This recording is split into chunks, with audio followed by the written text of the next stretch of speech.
This is Radio 4 FM, and it's time now for Any Questions, chaired by Jonathan Dimbleby.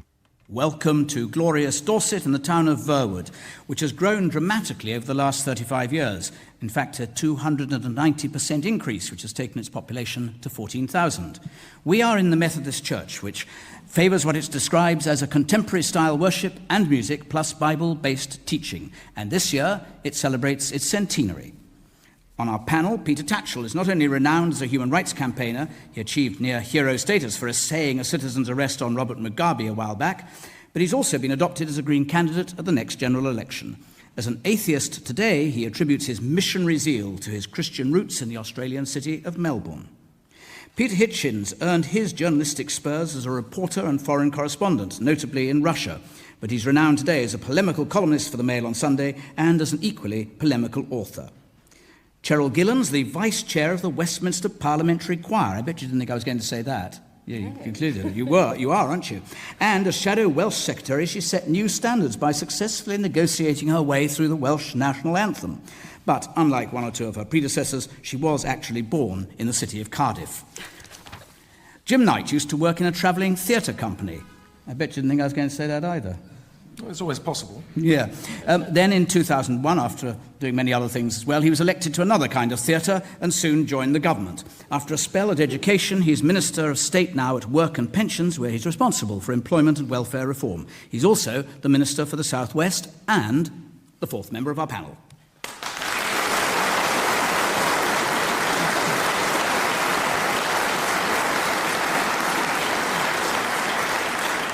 Our first question, please. Tony Reynolds. The Conservatives claim great success with their Norwich by-election win. Should David Cameron be concerned for his future chances of becoming PM? Since 2000, fewer people voted Tory than the 2005 election. Or has the public lost faith in politicians? Should he? There are two sides to this question. One, fewer people voted Conservative than the 2005 election in this constituency. And has the public lost faith in politicians? The omens for David Cameron. Cheryl Gillan. Well, yes, I think to a certain extent the public has lost faith in politicians, and that's the reason that we've had the by-election in Norwich North. And I think every politician or aspiring politician should be looking as to how we can win back the trust of the electorate. It is a good victory in Norwich North. Let's not deny that. Indeed, I would have said that it was a very good victory, and I'm looking forward to welcoming Chloe Smith, who I think will make a great addition to the House of Commons. What's the faith spring from, principally? I mean, the Prime Minister attributed it in large measure to the expenses scandal. Do you think it's that? I think there are two aspects to it. I think that there is a loss of faith because of the expenses scandal, but I also think there's a loss of faith in this government and the way in which this Prime Minister has steered this country into even greater depths, I believe, and also has been dishonest with the electorate. And certainly in the Norwich North campaign, looking at the literature that was turned out by the Labour Party, he's a leopard that has not changed his spots. So I think to a certain extent the people are also sending a message to Gordon Brown that they don't want the old politics of personal attacks and smears and scare stories, and they want some honesty from their politicians, and it's our duty to try and deliver that. I suppose I should point out in this context, you say it's to do with the expenses, and every politician acknowledges expenses, that all of you have some responsibility, direct or indirect, and in your case you have a little issue of the dog food that you claim for, which got an awful lot of headlines when you shouldn't have done. And I have to say that I'm deeply sorry for putting in a Sainsbury's receipt with £4.47 worth of dog food on, but I do hope that this audience, as most people would understand, that that was a genuine mistake and not an attempt to defraud the taxpayer and feed my dogs on the state. There seemed to be a mixed message coming back from the audience at that point. I can assure you. Does this audience accept it was a genuine mistake? Would you put your hands up rather than an attempt to defraud the taxpayer? Would you put your hands up those who think it was a genuine mistake? Those who think it was an attempt to defraud, would you put your hands up? Well, there is a majority here, which is I asked the question, as it were, in your terms. The majority here feel that it was an attempt to defraud. I go back then, Jonathan, to exactly where I started when I said that we have a long way to go to regain the trust of the electorate, and I'm not under no illusions whatsoever. But once again, all I can say is I can give you my assurance that when it was pointed out to me, I immediately offered to pay it back, and it was a genuine mistake. I'm just ashamed that my attention to detail was so appalling and that it should have appeared on my expenses, and I apologise. Jim Knight. Well, I'd want to start by first of all congratulating Chloe Smith on a good victory in Norwich North. I certainly agree with Cheryl that people have lost faith in politicians, and we as politicians have to try and understand why that is.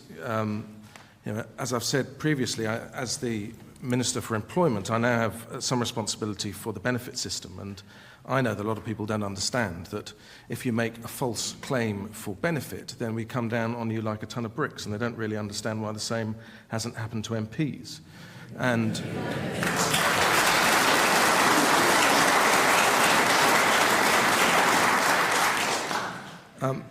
so it isn't, can I just put to you, as I did to Cheryl, it's not just false claims that inspires the public feeling.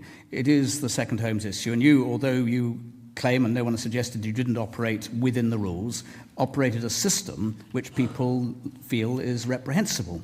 Absolutely. And you yourself claimed on rent on a flat, and then you had mortgage claims and the rest. That's right. And every one of us have to take responsibility for that. And for those of us who are in the governing party, but given that there are, by definition, more of us in the Labour Party in Parliament than any other, I think we have to therefore understand why people particularly want to take it out on us. And that's what they've done in Norwich, where the result is very disappointing for us. Clearly the Tories didn't manage to poll as well as they did at the last general election.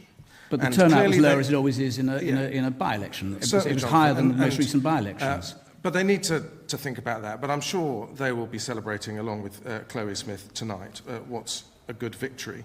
But I didn't, when I was campaigning in Norwich, I didn't detect lots of Labour voters switching to the Tories as they should be doing right now. What I detected was swathes of Labour voters staying at home because they don't want to go out and vote Labour right now. And that's what we have to address. And don't want to vote for Gordon Brown as the Prime Minister, or indeed as the next Prime Minister. Well, isn't that inevitably an interpretation that would be in the minds of listeners? I think what people are more concerned about the issues than the personalities. And I think that if we can start to show people that we've made the right decisions as we go through the biggest global recession for 60 years, that we're making the right decisions in dealing with another global threat in terms of swine flu, that we're making the right decisions in terms of climate change, another global threat. And they will see that in the end they've got a substantive figure, not a celebrity, charisma, glittery leader, but a substantive figure. You mean like Tony Blair was? Well, I was thinking more, Jonathan, of David Cameron, but you might want to make that comparison with Tony Blair. That's up to you. But Gordon is a different sort of leader. He's a very substantial leader who has a huge amount of experience, as we saw in the G20, hugely respected internationally. And I think he is the right leader for us now and into and beyond the next general election. Peter Hitchens. I'm puzzled by so much of this. People say that they're outraged by the way in which MPs have behaved. And actually, what's startling about the way in which MPs have behaved is not what's been punished and what's illegal or against the rules, but what's within the rules. Very rich people, I name no names, but you can guess, getting the taxpayers to finance their mortgages on large country houses which they don't need. That's okay. That's fine. Whereas someone like Ian Gibson in Norwich is punished for reasons I can't fully understand. There's an incredibly selective way in which some people are picked out and some people are not. Then people say that they want change. And they vote in Norwich, not in very large numbers, but in distressingly large numbers to me, for a party which plainly offers no change at all, which constantly tells us that it will govern as New Labour, and will govern as New Labour if it's allowed to become the government. Why is this? What we have is a huge political crisis and an opportunity for revolution. At the moment, we have two political parties which are dead. Many, many years ago, they ceased to represent the people who supported them. They are purely composed of professional politicians, in it largely for career and money, which is why we got into the expenses problem in the first place. You can, at the next election, if you wish, sack them both, simply by not voting for them, particularly by not voting for the Tories, who will give you another at least 5 years, and possibly longer, of new Labour government. So would you not then leave the door open to extreme parties to enter Westminster? Well, what is classified as extreme, Jonathan? There are many, many people in this country who, for instance, would like to see criminals punished. There are people in this country who'd like to see the borders enforced. There are people in this country who'd like to see the schools teach the 3 R's and have discipline. There are people in this country who'd like to leave the European Union. They are all regarded by the political parties represented here as extremists. I am regarded as an extremist.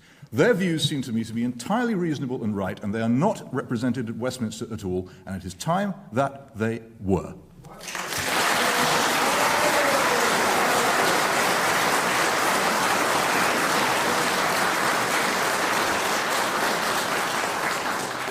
Peter Tatchell. If I were David Cameron, I'd be very worried about the Norwich North result. And that's because even despite all the furor, all the angst against the government, still the Conservative share of the vote went up by only 6%. Only 6% increase. If you look at the winning margin, Chloe Smith won less than 40% of the votes in Norwich North. She was elected on a minority vote. She doesn't have a mandate. I think, yet again, this highlights the injustice and unfairness of the electoral system, where we keep on having MPs and governments elected into power on minority votes instead of the majority support, which has got to be the fundamental principle of a true democracy.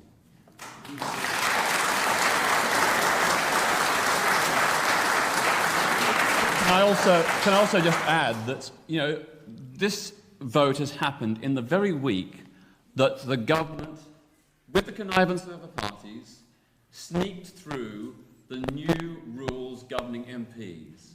And what a shame and sham they are. That bill was passed on the last available day in Parliament. It scrapped the statutory code of conduct, which means that MPs, for lots of reasons, will not be able to be prosecuted for criminal acts. There were 3 new criminal offences due to be created by that bill: providing false accounts, breaking rules on the registration of interests, and the ban on paid advocacy. 2 of those 3 clauses were dropped from the bill.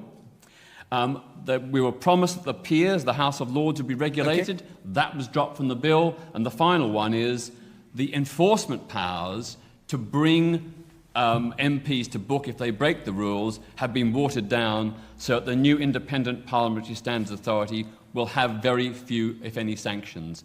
That is an absolute disgrace, because we were supposed to hear a bill that would clean up politics. What we've been given is another bill that protects the parliamentary class. Quick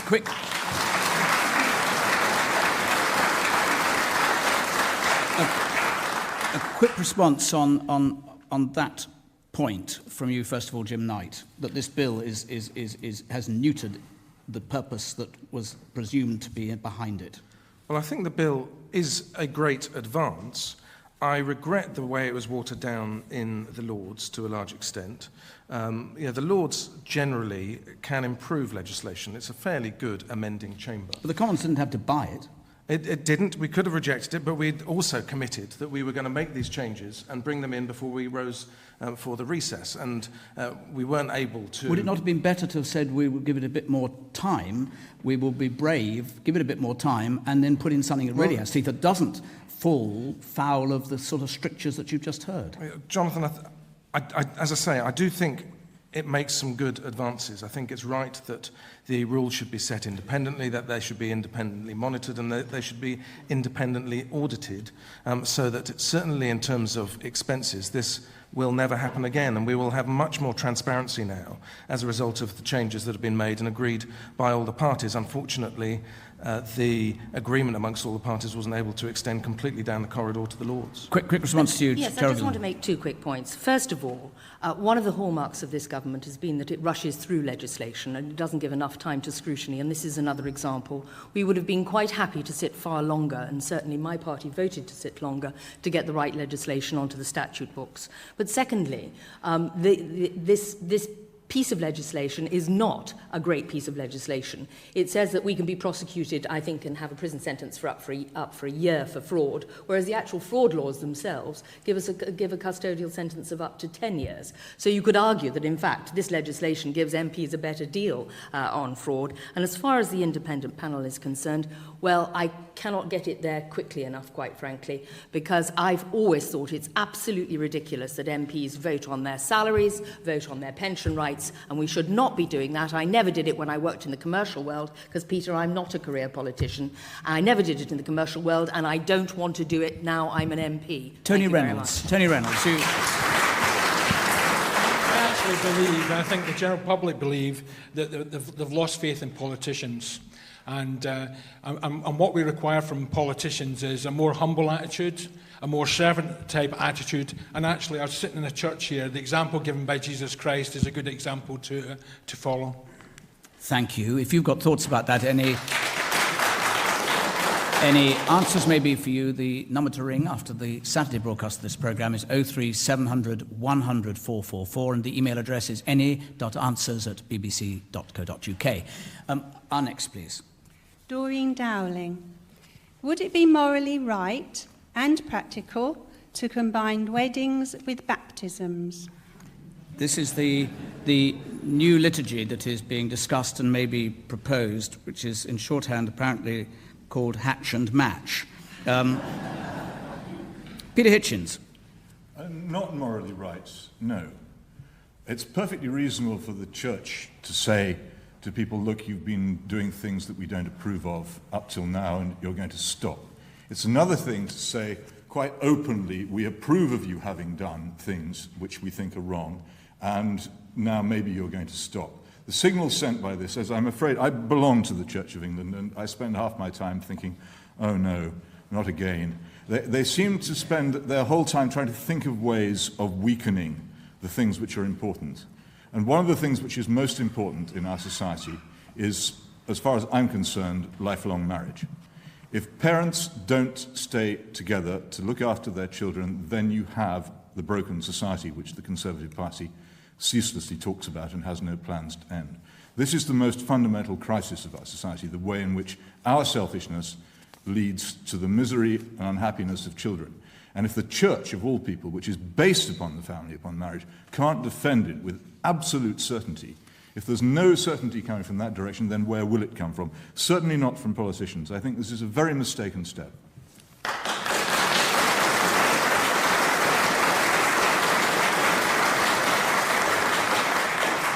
Peter Tatchell. Well, the church is a voluntary association, and I'm generally in principle in favour of voluntary associations being able to make their own rules. So if the church wants to do that, that's fine by me. If they don't, that's fine by me as well.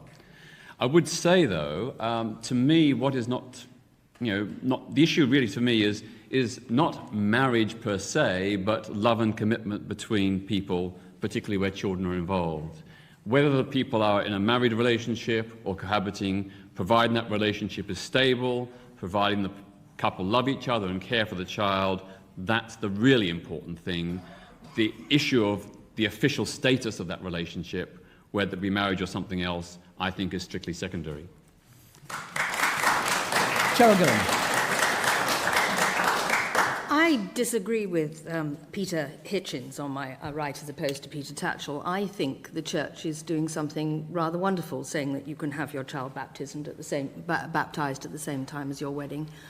I think we've got to find ways of making sure that people do find a way and a path in their lives. And I have in my own family something completely different, which is really rather heartening. My step-grandson and his partner last year baptized their child, Oliver. And it was at that baptism ceremony that Michael dropped to his knee in front of the whole family and proposed to Gitta and asked her to marry him. And so the baptism has led to the wedding that I'm going to in a couple of weeks' time. And I thought it was rather good that they wanted to have their child baptized into the church and then recognize their commitment and their commitment to bringing up that child and hopefully future children within the church. So I think the church is doing the right thing by encouraging people in and recognizing the different lifestyles that people live today. Hang on, Cheryl. That touching moment actually took place under the existing rules. What's proposed would make no difference to anybody's ability to behave like that. It has absolutely nothing whatever to do with it. No, but I'm sorry, I just had to mention it. It's very touching, but it's nothing to do with it. It is touching, but I'm giving it as an example because I think there are many routes to bringing children into the church, and people have different lifestyles. And if the church is going to recognise that they can do baptisms and weddings in one job lot and bring people into the church, jolly good for the church. I hope you sought permission from your relatives to give us a very touching example of their private life in public. I'm sure they will be very happy. I discussed it with my husband before I came on air. Phew. Jim Knight. Well, I have to confess, I haven't got permission from my wife or daughter to say this, but I hope I'll get away with it. But I disagree with Peter because I did everything backwards. My daughter was born, 9 months later we got married, and then we went on honeymoon. And no, we went on honeymoon and then we got married. So we did the whole thing backwards. Can't remember the order now. No, sorry. It's just because you got me so worried about what my wife's thinking as she listens to it. So I absolutely would love to go to a celebration, be it in a church or otherwise, of both a marriage and a baptism. I'm not blessed with faith, so the baptism side, I just enjoy the family celebration of it. But I think that the church is right to accept that there are some people, like myself, who weren't sure completely at the time when we found out that Ruth was on her way about marriage, but became sure through the pregnancy and then once she was born and decided to get married. Because we knew we wanted to be together for the rest of our lives, and we wanted to be together partly for the sake of Ruth, but partly for ourselves.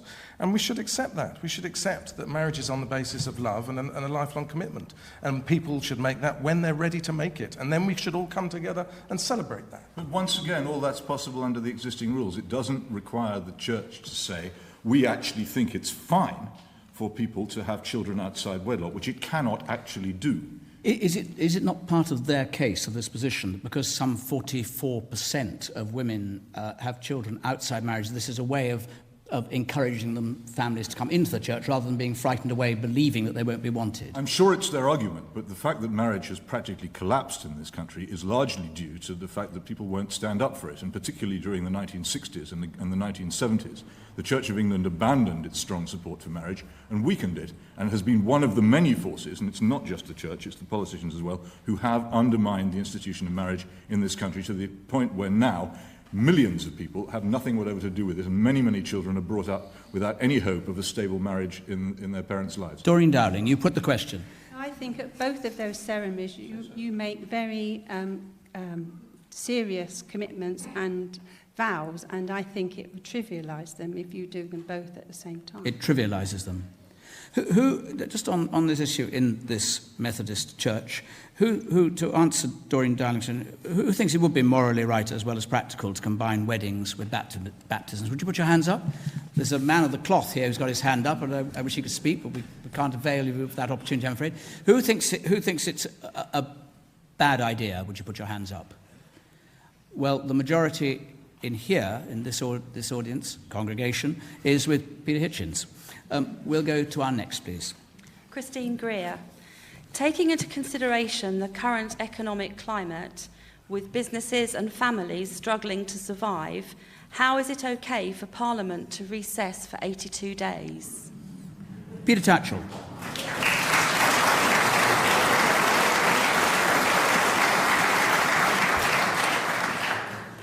I guess a lot of people would like an 82-day holiday every year.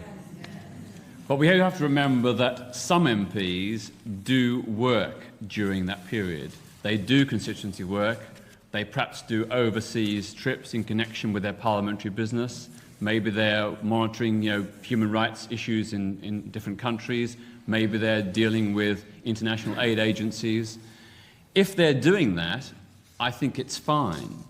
But I think we need a proper mechanism of accounting. We need them to be able to say very clearly what they've done during that time.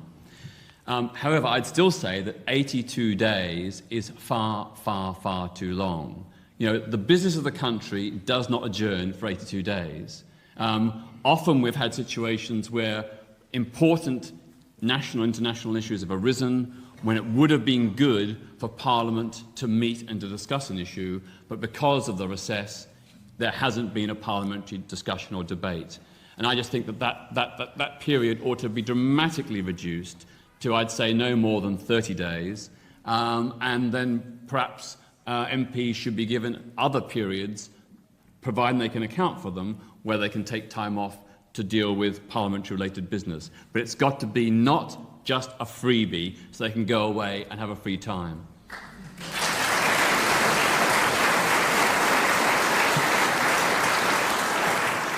Jim Knight. Well, of course, it shouldn't be an 82-day freebie, Peter.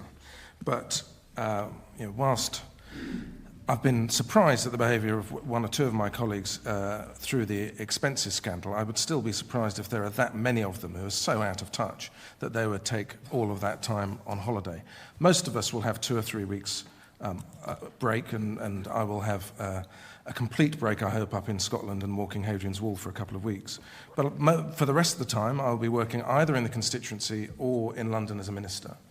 And I really want my colleagues to have a break. Some of them could do with taking a bit of a breather and a pause for thought, and come back refreshed and perhaps some. Do you want to name cabinet ministers of whom you think that is the case? No, but it cuts across parties, actually, and I think we would benefit from a bit of reflection. And also, crucially, we always benefit from spending time in the constituency. In September, a lot of colleagues find as a precious time because they can get around schools, they can get around a range of different things that they can't really access at any other time of year. What about Peter Tatchell's thought that there is enough happening in the world and in this country to have Parliament there for more of the time rather than away, leaving it just to the government? I was first elected in 2001. Obviously, we had the parliamentary recall following September the 11th that year to discuss that particular international issue. We then had subsequent recalls in subsequent years. We went through a period where we tried coming back for a couple of weeks in September, and it wasn't deemed to be a wholehearted success. Personally, I was a fan of it. I thought that was a good idea and that we should have retained it, but MPs as a whole voted not to, because they came back for a couple of weeks, did a little bit of business, then they had the break for the party conference season, and then came back properly in October, and people found it too weird and disruptive. I didn't really understand the problem myself. Peter Hitchens. I'm really baffled by this. Why don't you want them to go away?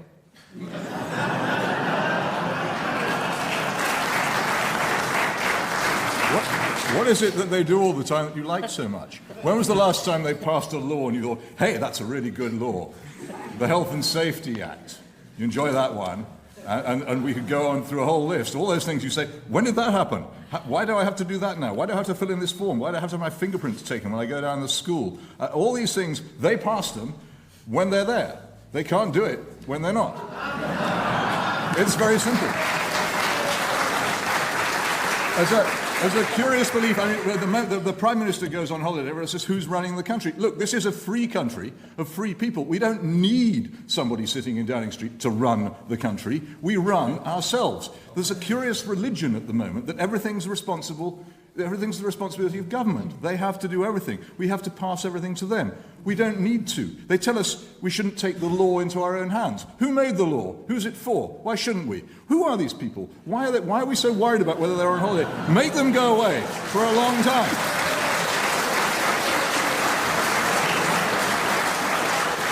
Go around the world. This audience, you're only encouraging him out there in the audience.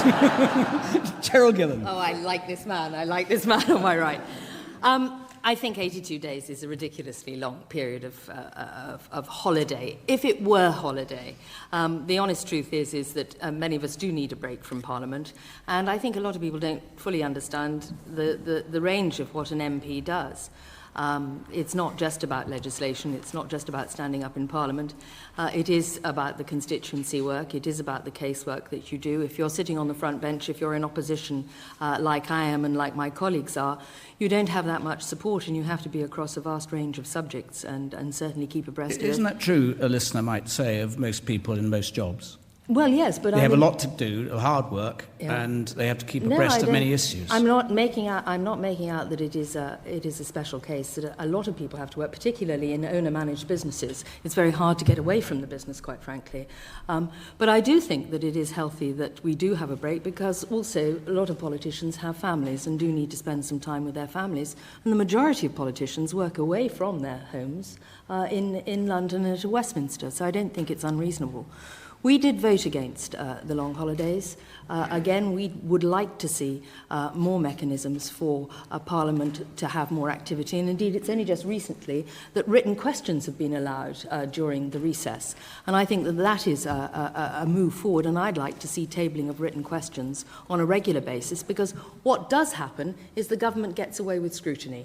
We all go on holiday, and you can't scrutinise and hold the government to account. There is no Prime Minister's questions. There's no oral questions. You can, yes, possibly get a recall of Parliament if there is something going drastically wrong somewhere in the world or in our own country. So were there to be a Conservative government, this 82-day recess would be curtailed?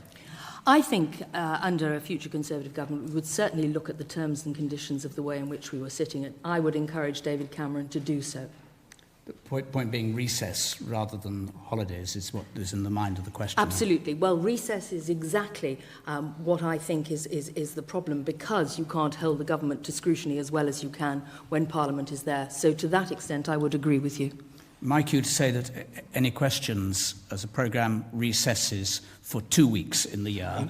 But having said that, I'm about to take 3 weeks off, and Eddie Mayer is going to be doing it next week for those weeks. Jonathan, can I just say there's one unique thing is happening during September, which is something called the Grand Committees will go out to the region. So for the first time, the South West Grand Committee will come to Exeter, in this case, and bring the House of Commons out of Westminster and into the country. And that will happen around the country with the different regional Grand Committees allowing ministers to be held for account during September. Oh, I hardly think so. You will have paid chairmen, and these are committees that even the government couldn't get through when they were voting them, and they couldn't be bothered to get enough people there to vote one of those committees through. And I speak on the Welsh Grand Committee as Shadow Secretary of State for Wales, and I've been trying to persuade the Secretary of State to take the Welsh Grand Committee down into Wales without much success. OK. The Secretary of State, as it happens for Wales, is on this programme next week, Peter Hitchens. But we will go to our next question, please. John James. Following this week's report about opportunities for entry to the professions, what should parents look for when choosing schools for their offspring? This is Alan Milburn's report of the committee that he chaired at the request of Gordon Brown, which revealed that people who are richer and at the top get to the top, and those who aren't richer and have less advantage lamentably fail in relation to the success of those individuals, and it's got worse, not better. Jim Knight. Parents by and large will understand what talents their children have, and they should look for a school that will bring out those talents to the full. And that's the challenge of our education system. And we've still got some way to go, but we're doing a lot better on that than we used to. There are other problems that our culture has around social mobility, however, that it's difficult for governments to do on their own and to change on their own. So whilst we've improved the numbers, there's an extra 100,000 children leaving primary school, for example, able to read, write and add up than they were able to 12 years ago. We've narrowed the gap, if you like, between those children on free school meals and not on free school meals at GCSE. So we've made some progress. But whilst we still have this attitude towards academic qualifications over practical qualifications, so that there are some sorts of talent that we seem to value much more than other sorts of talent, then I think we will always have some really difficult, entrenched problems of social mobility. We're trying to deal with that with some new diploma qualifications that have now started teaching, which are being taught in schools and colleges around the country for 14 to 19-year-olds, to try and bridge that gap between academic and vocational. But despite the fact that there's many more people going to university, and some people criticise that, they want to keep university as a more elitist institution.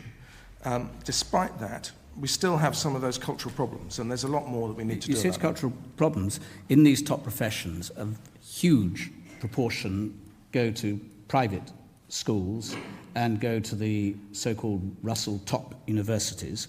The percentage difference between the average family income and that of professionals, bankers, engineers, scientists, journalists, broadcasters, doctors, you name it, that gap has grown, in some cases dramatically, since the late 50s.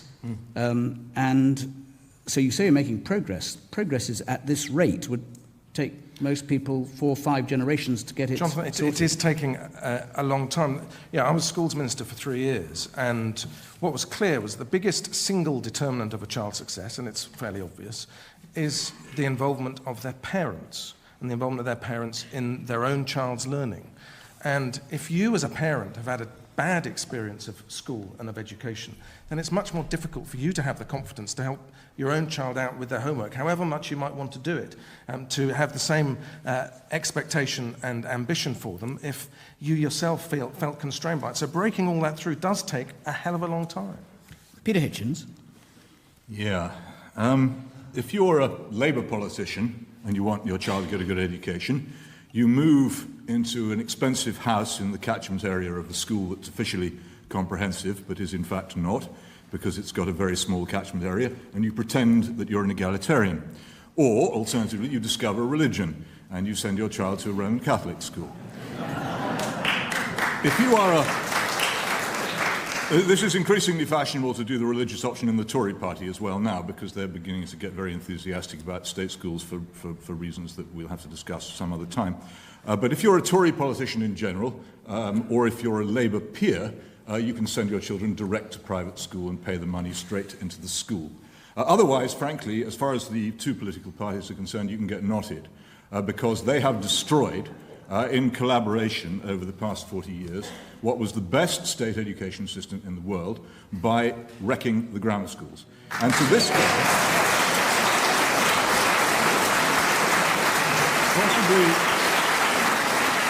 possibly the most stupid and destructive action by any government in this country since the dissolution of the monasteries. And they still won't apologise for it. They still won't say it was wrong, and they still won't put it back, because they themselves have devised sneaky, hypocritical and disgusting, in my view, methods of getting round it. Are you rising to this? Let me tell you why it's wrong. The reason why it's wrong is that grammar school system was established at a time when we had an economy and a labour market that demanded huge numbers of unskilled workers, and it was fine to cream off an elite and educate that elite. When I went to university, only 10% of people went to university and had that advantage and that privilege, and the grammar school was designed for that era. But the time has moved on. Do you actually know anything about grammar schools? Yes, I do, Peter. First of all, if you accept that they were good, then why was it necessary to destroy them rather than build more of them? Well, which you would not do. You wouldn't do that.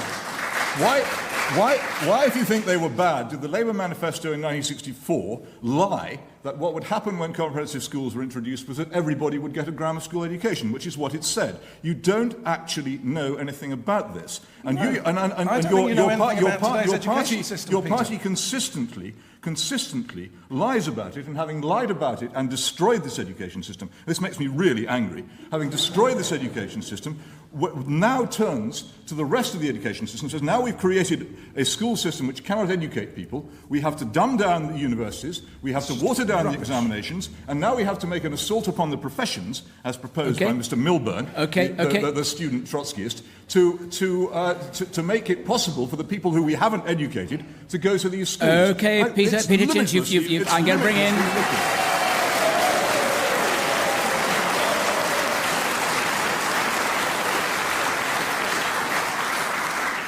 Peter Tatchell. I think it's a very damning indictment of a Labour government that under its tenure the gap between rich and poor has widened, and that the differentials in social mobility are still there, if not worse. You know, the Labour government does not have much to show on those scores after 10 years in power. And I think for a party that was always committed to social justice, equal opportunity, and the ability of everybody with talent to get to the top, the statistics represent a huge, huge failure. When it comes to schools, I mean, I don't think it's very fruitful to pit one type of school against another. The important thing is that all children, whatever their social background, wherever they live in the country, deserve the best possible education. And those who are disadvantaged because of whatever reason, they need an uplift, they need special assistance, they need special classes, additional help. The government has done some things in those directions, but quite clearly not enough. At the end of the day, we need a government, and particularly a government, if it's claiming to be Labour, that actually delivers on its promises and doesn't make claims to be for social justice and inclusion when those claims are clearly not borne out by these statistics. What about the numbers lifted out of child poverty, the numbers lifted out of pensioner poverty? Aren't those achievements that any Labour government should be proud of? Yeah, they are achievements. The government has made some achievements. That's undoubtedly true. But at the end of the day, if we know from the statistics that the gap between rich and poor is greater now than when Labour first came to office, if we know that social mobility is declining or static, then that is a very damning indictment of 10 years in power. Cheryl Gillan, just to take you back to the precise question by John James, what should parents look for when choosing schools for their offspring? Well, there are... First of all, can I just agree with Peter and just say Which it is one? Peter Tatchell, that it is a damning indictment that after all these years of a Labour government, that the gap between the rich and the poor is getting wider. So you can guarantee it will diminish if there were a Conservative government? And certainly... It will diminish? Certainly, that is something which I focus on in Wales, and certainly there will be a great deal of effort put in by any future Conservative government into trying to produce a fairer society. But the question is about the question. More schools than Labour. Your party smashed more I'll come to grammar that schools. in a minute. Cheryl's I'll county. come to that in a minute. I'll come to that in a minute. I would look, if I was fortunate to have any children, I would look at, first of all, the leadership of the school. I think the character of the head and what the head teacher does in that school is very important.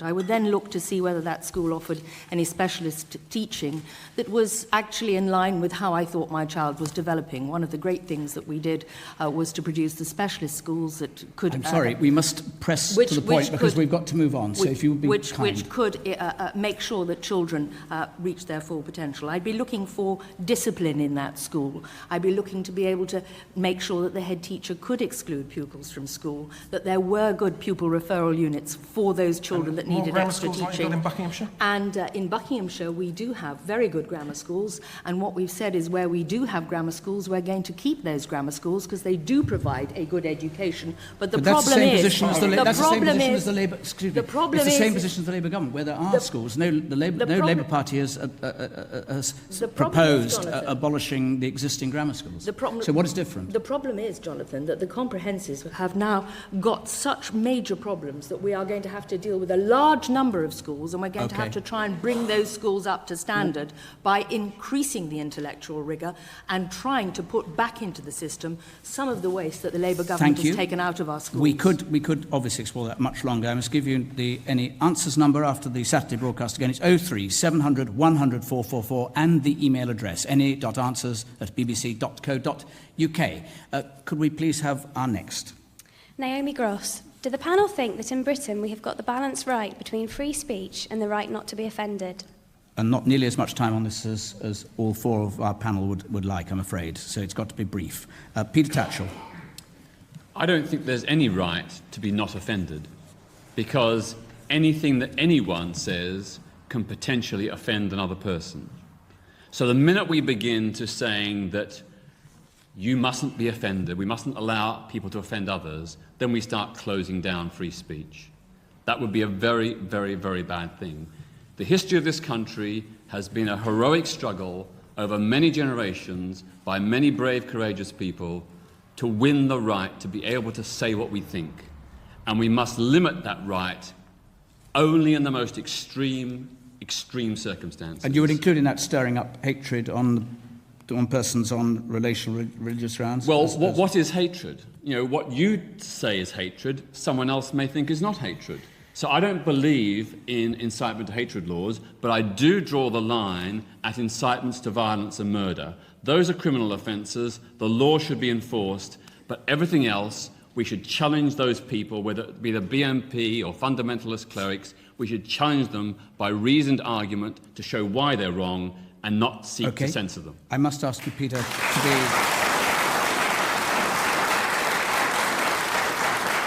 be brief. Peter Hitchens. I agree almost completely. In fact, I do agree completely with Peter Tatchell, and we've shared platforms on this issue, and I think it's absolutely vital that we do not use this excuse of being offended or insulted to limit free speech.